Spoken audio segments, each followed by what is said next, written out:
All right. Her fans know her by Alexis Raena, but I know her as Alexis Raena Jones, daughter of my only brother, from a small town of Pembroke, North Carolina, which we consider our tribal capital.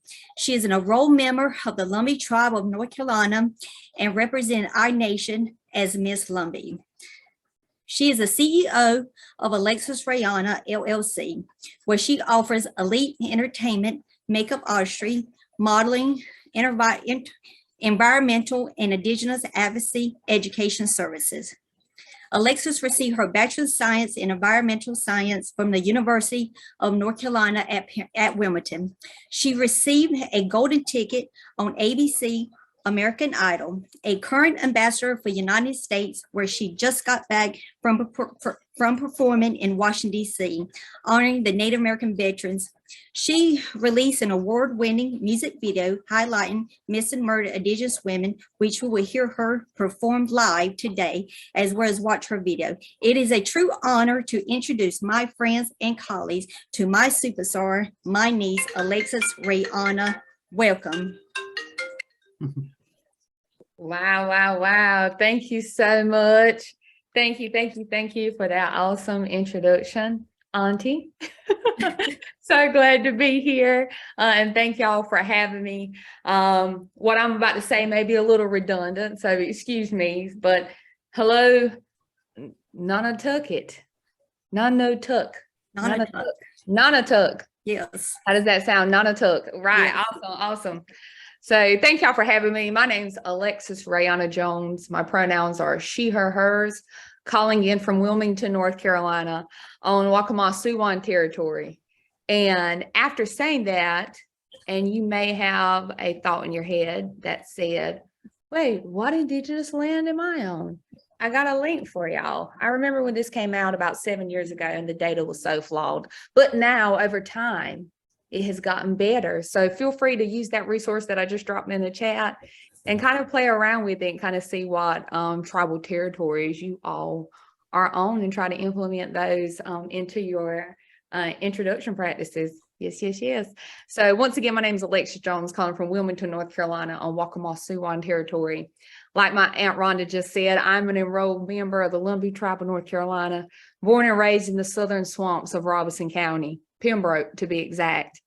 I was afforded the opportunity to reign as Miss Lumbee in 2015, 26 years after my mother, making us the first mother and daughter title holders in Lumbee history. I'm an artist, I'm an activist. Some like to combine those two and call myself an artivist. And I'm also a tribal and environmental advocate and educator. I'm incredibly honored to have been invited to speak with you all. Special thanks to the Diversity, Equity, and Inclusion Committee, CEO and President George Fleischner. Did I say that correct? Sounds good. Okay, I don't want to mispronounce anybody's name. So thank you. And then last but not least, thank you to Auntie Rhonda, who has also played a very important role in my upbringing as an Indigenous woman. So, Alexis, why are we here today? So yes, it's Native American Heritage Month. Woo! But as an Indigenous woman, I celebrate that every day. But today we are gathered here to have a broad intro discussion on Indigenous people on the East Coast, including North Carolina tribal nations, the past, the present, and the future, in hopes to possibly decolonize our thoughts on what we know and have been taught about the often misunderstood and underrepresented Indigenous peoples of Turtle Island. And before I get started, I would like us to take this time to ground us in this space with a song by my Tuscarora and Taino mentor, Purify. During this time, I would like for us to reflect on the relationship we have with Indigenous peoples, the land we are on, and what are some of your earliest memories learning about Indigenous peoples. Now, don't worry, I'm not going to judge you for what your first grade teacher made you do. during Thanksgiving to celebrate that time.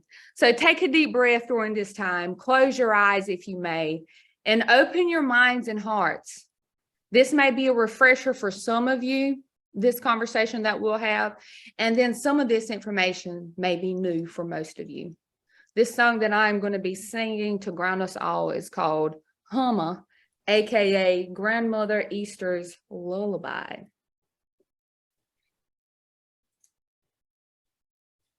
Humma, humma, humma, way up. Humma, humma, way up.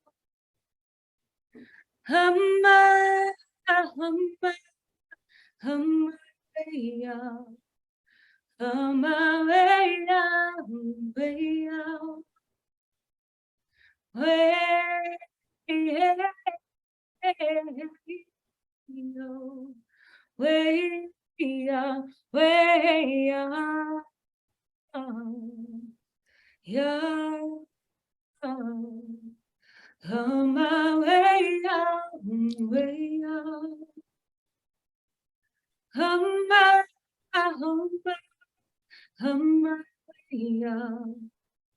Humma, humma, way up. Humma, humma, humma, way up. Humma, way up, way up. Way, hey, yo. Way up, way up. Yeah. Humma, way up, way up. Humma, way up, way up. Humma, way up, way up. All right, y'all, that felt really good. So let's drop in the chat if you're willing and share some of the thoughts that you encountered during that grounding session. That can be, how are you feeling? Or maybe just bring up some thoughts that are coming up. Maybe reflect on some of the earliest memories that you learned about Indigenous peoples. As we know now, some of those memories may be flawed and skewed, but it's okay. I still like to kind of see just people's upbringing when it comes to learning about Indigenous peoples. How are we feeling? It's okay. Don't be shy. Don't be ashamed, y'all. We're all here for as a collective good to just learn and open our minds. But there'll be some more time peaceful. Mimi said peaceful. I feel that too. Enlightening got the chills. I love that, y'all. Calming feeling, beautiful, connected, peaceful. Thank you. Welcoming, soothed. That's awesome. Those are great adjectives to hear, you all. Again, thank y'all for having me. Now we're feeling grounded. Oh, Jamie said that was beautiful and calming. Thank you. Thank you. It was calming for me as well. To get started, being on the East Coast, and I'm sorry I went ahead and assumed that we were on the East Coast, but it seems like a lot of people are in different areas. But I have a feeling that maybe majority of us may call the East Coast home.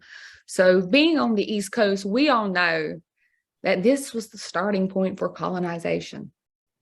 America, as we know it, started right here in our very own backyards.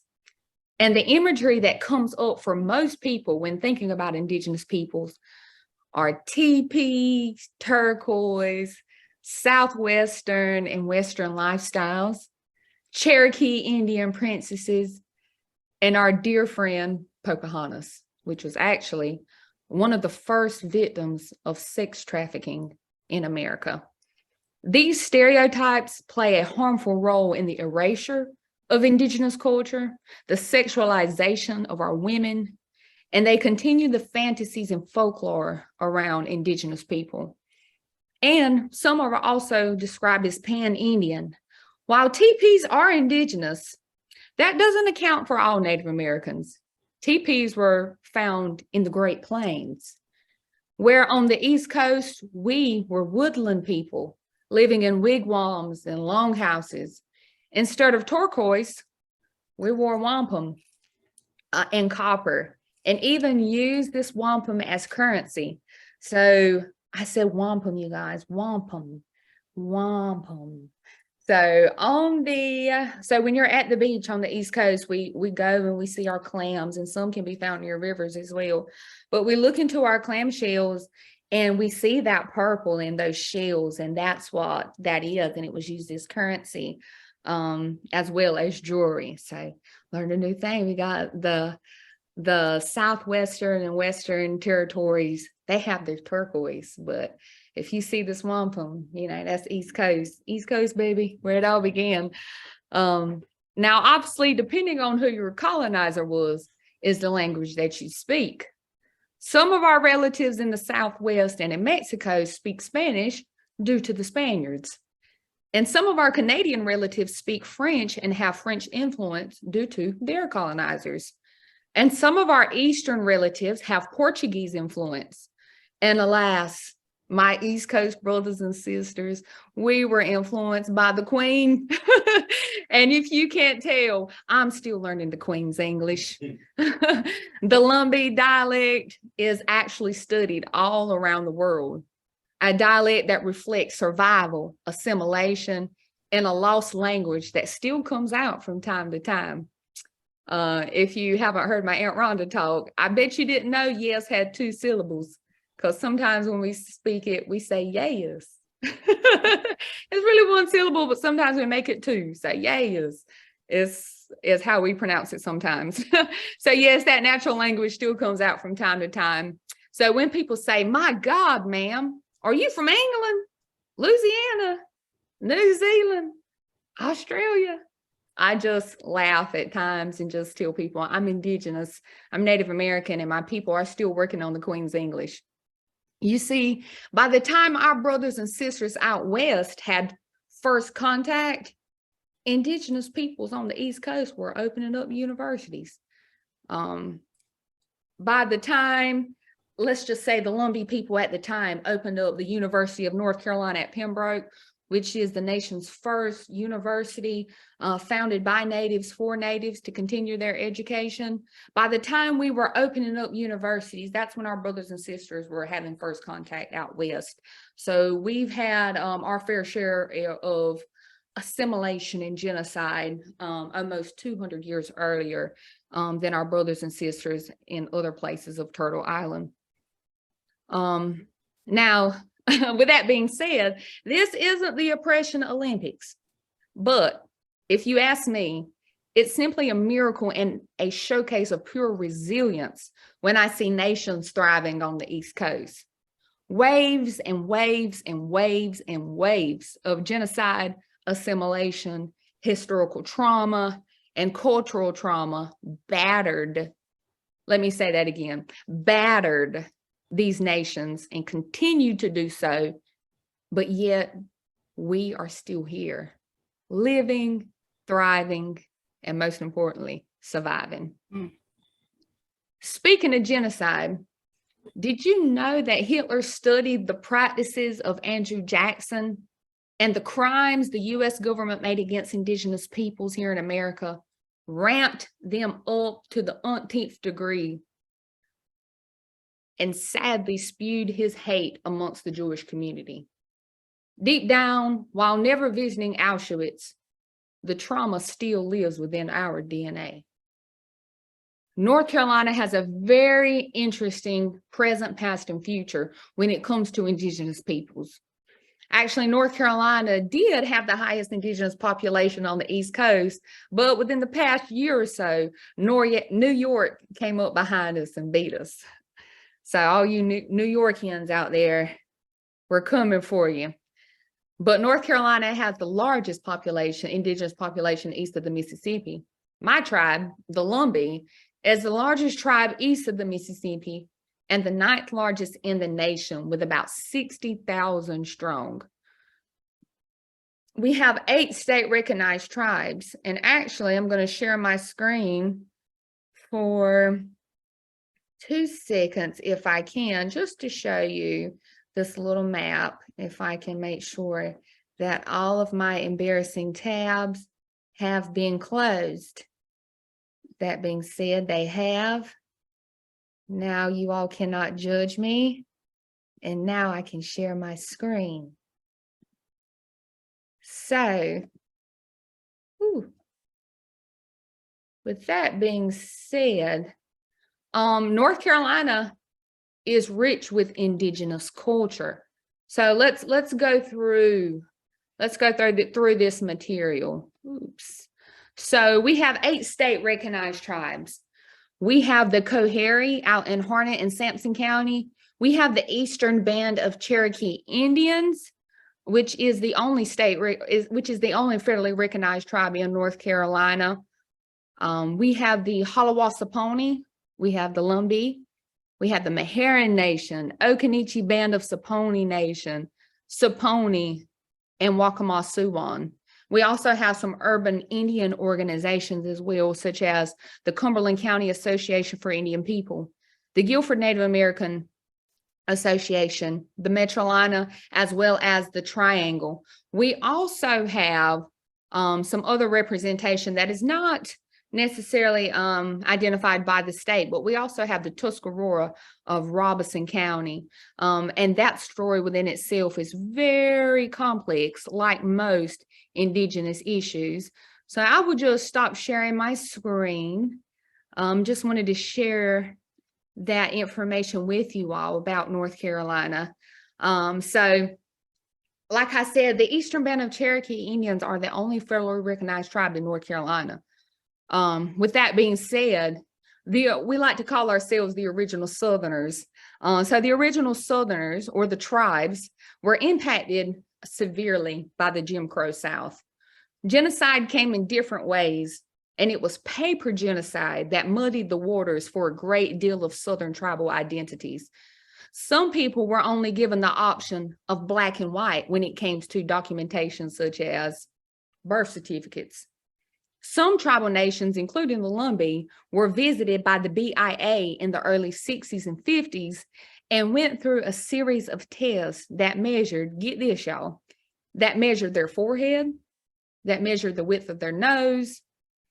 They stuck pencils in their hair and gave a shake test. If the pencil fell out, they were deemed as not Indian. But if the pencil did fall out, they were deemed as Indians.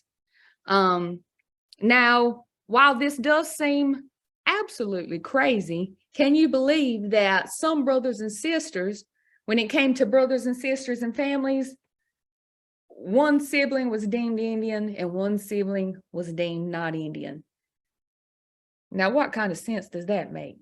It don't make a bit of sense. It doesn't make a bit of sense at all. So you can just definitely tell that this data collection was absolutely flawed, as well as they observed the color of the nail beds to determine indigeneity. Just absolutely crazy, which all of these practices were flawed and were rooted in white supremacy characteristics and just harmful stereotypes.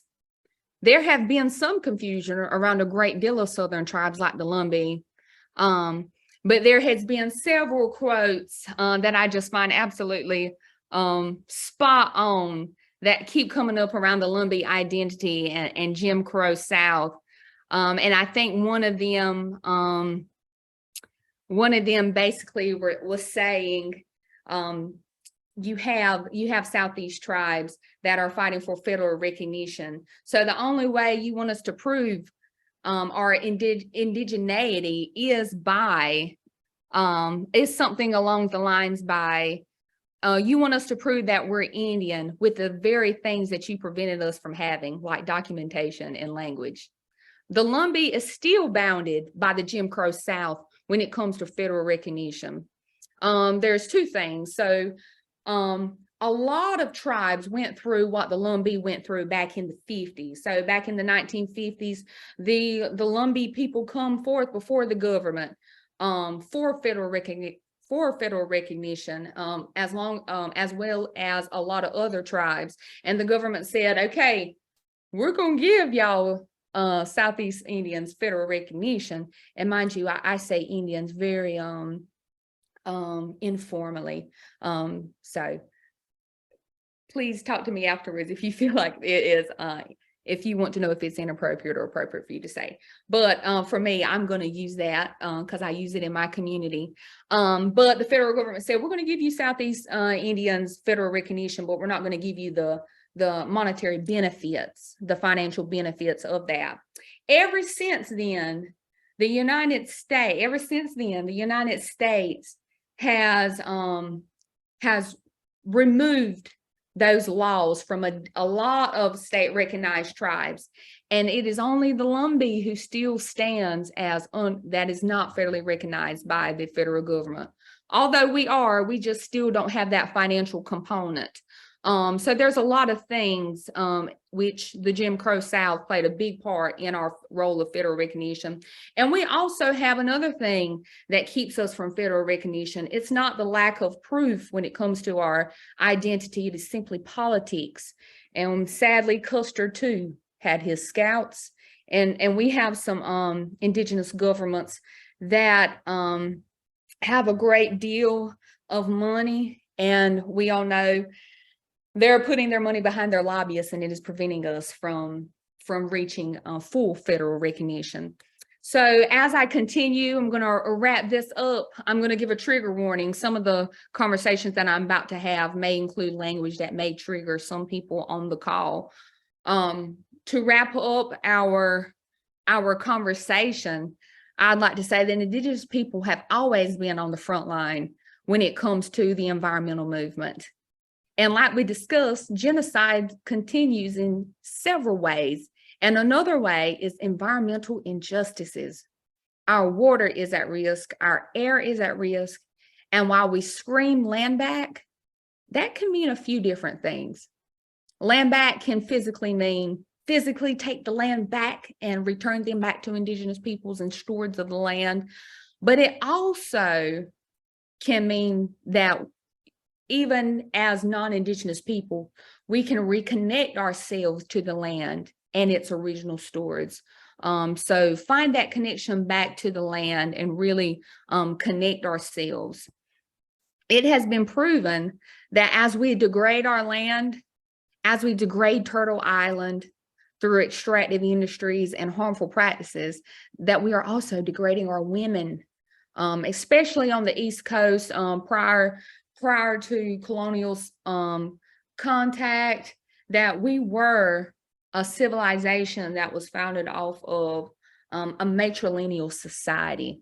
Now I got a few comments about this patriarchal society that we're living in, but you can ask me that on another time. But back in the day, our communities were matrilineal societies, and we held our women to the utmost respect, as well as our women are the ones who discussed war and discussed those important decisions. So we really hold our women to the utmost respects. And oh, sorry, where am I at? We hold our women to the utmost respect. With that being said, it's been proven that there's a correlation against violence against our women and violence against our earth. The missing and murdered Indigenous women movement has been a pandemic long before COVID. Since the beginning of colonization, Indigenous women have been targeted. Indigenous women are 10 times more likely to experience sexual violence and 3 times more likely to be murdered.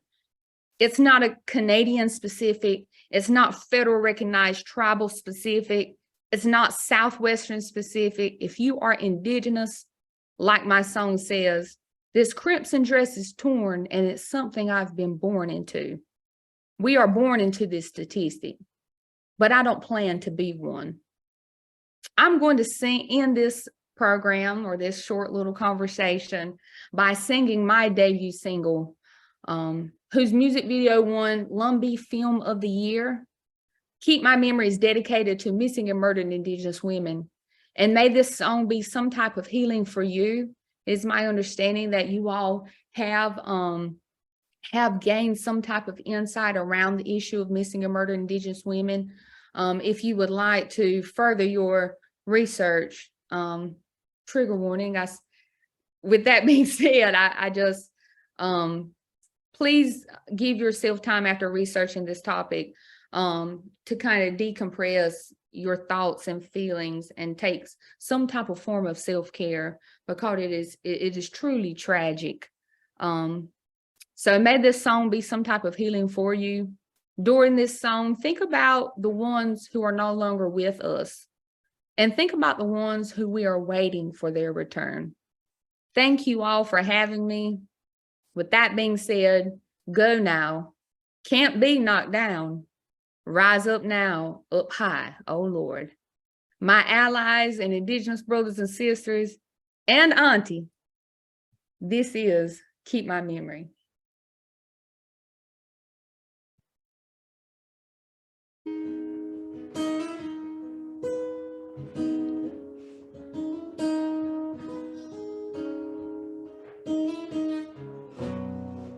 Hey yo, hey yo, hey yo, way hey yo, hey, way hey yo, hey yo, hey yo, way hey yo, hey, way hey yo, hey yo, hey yo, way hey yo, hey, way hey yo, hey yo, hey yo, way hey yo, hey, hey. Gotta get away though, some things never change. It's pumping through my veins, nobody ever asked. Now you're running from the past, it's true. 'Cause I've had enough of your dirty little ego. Educated boy, you should know. After all the blood we paid, you call me shots for me, give me all the liberty that's due. 'Cause I've had enough,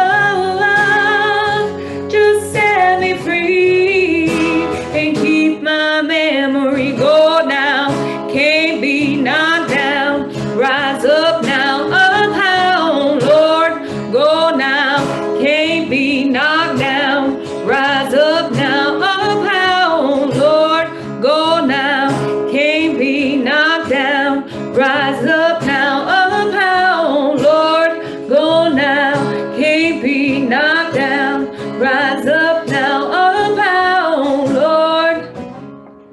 Damn the river, let me flow, the dark river still floods the soul. Enough of the shame, I'm tired of playing games, I got bigger, better things to do. 'Cause I've had enough of when the red fears grow. Say their name, I'll feel their pain. I'm praying for change, this crimson dress is torn, and it's something I've been born into.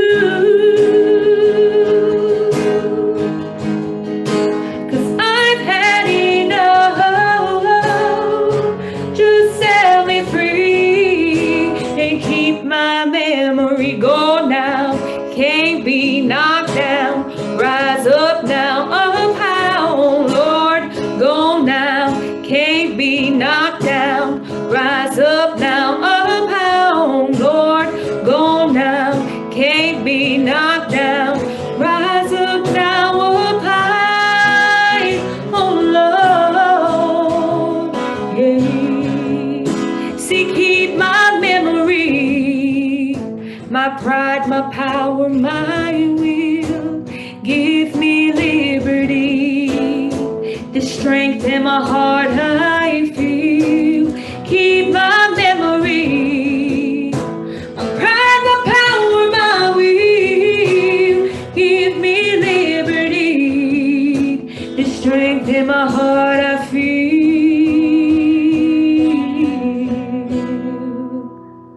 'Cause I've had enough, just set keep my memory.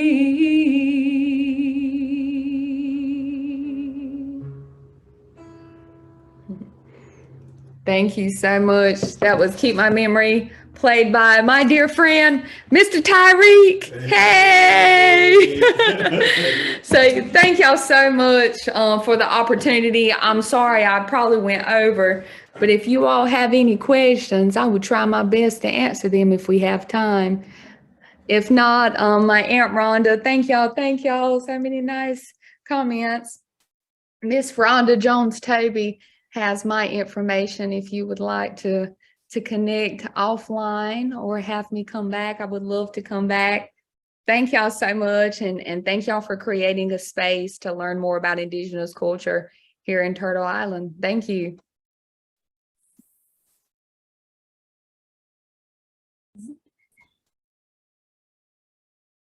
Robert, do we have any questions out there before we? There's too many thank yous and well done's, and this was amazing in chats. I'll have to look. But let me see. I don't see any particular questions yet, but feel free to type them in the chat. I can read them out. I know Edward had recommended a book called Nature and the Human Soul by Bill Plotkin. So I will have to add that to my list of Audible books. It relates to some of the things you were talking about, especially looking back to the connection, the matriarchal connection to the significance that role played in past and current lives and people. But there's more to it. I wouldn't recommend it if there wasn't more. It's just that part of your enlightenment made me think of it. And so I grabbed it off my bookshelf to add to the recommendation. Thank you so much for making that connection. Thank you. I'll be sure to add it to my list to read. Yeah, y'all. Thank y'all so much. Awesome comments. Oh, we had a question if you visited schools. I do. I have some availability in 2023, so I would love to talk with you about my different curriculums I have, whether it's elementary, middle, or high school, or even collegiate level courses. Multi-talented. Just tried to monetize all my skill sets.